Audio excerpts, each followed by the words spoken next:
जमुची विश्व प्रसिद्ध बरगढ़ धनु यात्रा चतुर्थ दिन में गोपपुर दृश्य थिला बेस मनोरम सते जेपरी द्वापर युग भई लगुथिला। भगवान श्रीकृष्ण और बड़ भाई बलराम चंद्रकलापुरी नंद उआसरे बढ़िबारे लागिथिबा पळे गोपपुर रे भगवान को नगर परिक्रमा पई आयोजन करा जायतिला। सारा गोपपुर उत्सव मुखर होइथिबा पळे घरे घरे झोटी पका जायछि। कृष्ण बलराम को पाद धुई धूप दीप नैवेद्य दे पूजार्चना करा जायछि। कृष्णଙ୍କ सह तांको सखा मधुमंगल और गोपाल बालक माने गीत गाई नाची नाची गाँ परिभ्रमण करिसेंती। सेहीपरि प्रभु श्रीकृष्ण लुचि लुचि माटी खाइबा पळे माँ जशोदांक हाथरे धरा पड़िछंती। जशोदा तांको पाटी आँ करिबा पई कहिबा परे कृष्णଙ୍କ पाटीरे पूरा ब्रह्मांड देखि मूर्छित होई पड़िछंती। एपटे कंसंक प्रेरित भूतना बका सकटा तृणा और धेनुका कपटरे कृष्ण बलराम को मारिबा को आसिछंती गोपपुर। प्रभु को मारिबा को सब प्रकार उद्यम करिछंती हेले समस्ते कृष्ण बलराम को हाथरे निहत होइछंती।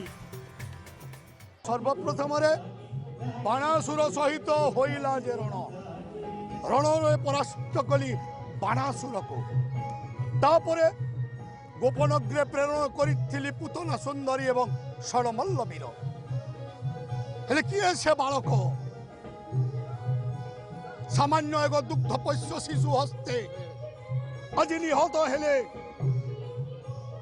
पूतना सुंदरी एवं षडमल्ल वीर गर्भ संतान जो अदृश्य हो जाइथिला जन्म नहीं अछि बलराम रूपे एवं अष्टम गर्भ संतान हेउछि श्रीकृष्ण। आश्चर्य कृष्ण बलराम एवं द्वापर जुगरे समस्ते कहउछन्ति कृष्ण बलराम हेउछन्ति स्वयं नारायण। तेणु देवर्षि नारदଙ୍କ वाक्य अनुसार आसंता काली रानी पद्मावती मोर करिबे धनश्री ओषा चिताऊ प्रेरण करिछि नंदराज पासे धनश्री ओषारे लगे लक्षे भार पद्म पुष्प चिताऊ पाइले से नंद राजा रामकृष्ण बेनी भाई को पद्म फूल आनिबा पाई पठेइब कालेन्द्री हद को आ कालेन्द्री हदरे एपटे महाराजा कंस सैन्य सामंतों सह नगर भ्रमण में मथुरार जीएसटी कार्यालय को जाई किपरि राजकोष खाली होछि बोली पचारिपा सह खजना आदाय कमी जाउछि कहि तागिद करथिले। परे बिजुली कन्यार दैववाणी भୟରେ मुक्तेश्वर बाबा रुद्राभिषेक करी राजदरबार को पहुंची। गोपरे कृष्ण बलराम को हाथ में सड़मल सह पूतना राक्षसीर मृत्यु खबर शुणी मर्माहत हो पड़िछंती महाराज कंस।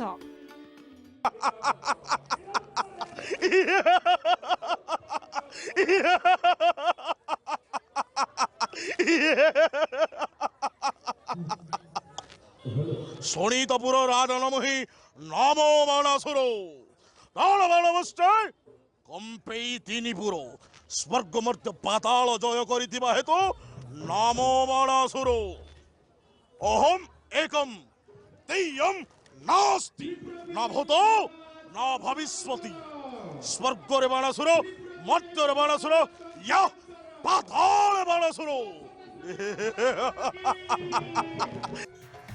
धनुयात्रार पंचम दिन में कृष्ण बलराम को बाल्यलीला जंगलार्जुन भंजन कालिय दलन एवं गोपी दधिविका दृश्य अभिनीत हेब। बरगढ़ ध्रुवकर्मी रिपोर्ट नक्षत्र न्यूज। पवित्र भूमि ओडिशा जोठी अतीत और वर्तमान संगम आम भविष्यत पई मार्ग प्रशस्त करे सेठी आज एक नुआ चेतना तथा नुआ आशार उदय होइछि। लोकंक सरकार ओडिशार नुआ सरकार प्रगति और समर्पणर उदाहरण होइछि। जनसाधारणक आवश्यकता को प्राथमिकता देउथिबा एही वास्तव लोकाभिमुखी सरकार विकासर सबु दिगरे ओडिशा को एक नुआ शिखर को नेबा पई प्रतिबद्ध। ओडिशार भूमि कला संस्कृति संगीत सबुबेले दुनिया को चमत्कृत करि आसिछि। वर्तमान ओडिया अस्मितार महोत्सव पालनर समय सारा विश्व रे निजर श्रम और प्रतिभा बल भारत पई सुनाम आनिथिबा प्रवासी भारतीय माननकु ओडिशा स्वागत करुछि। 2025 प्रवासी भारतीय दिवस ଭାରତ ଓ ଏହାର ବୈଶ୍ୱିକ ସମୁଦାୟ ମଧ୍ୟରେ ସମ୍ବନ୍ଧ ଆହୁରି ଦୃଢ଼ କରିବା ପାଇଁ ଏକ ସୁନ୍ଦର ଅବସର।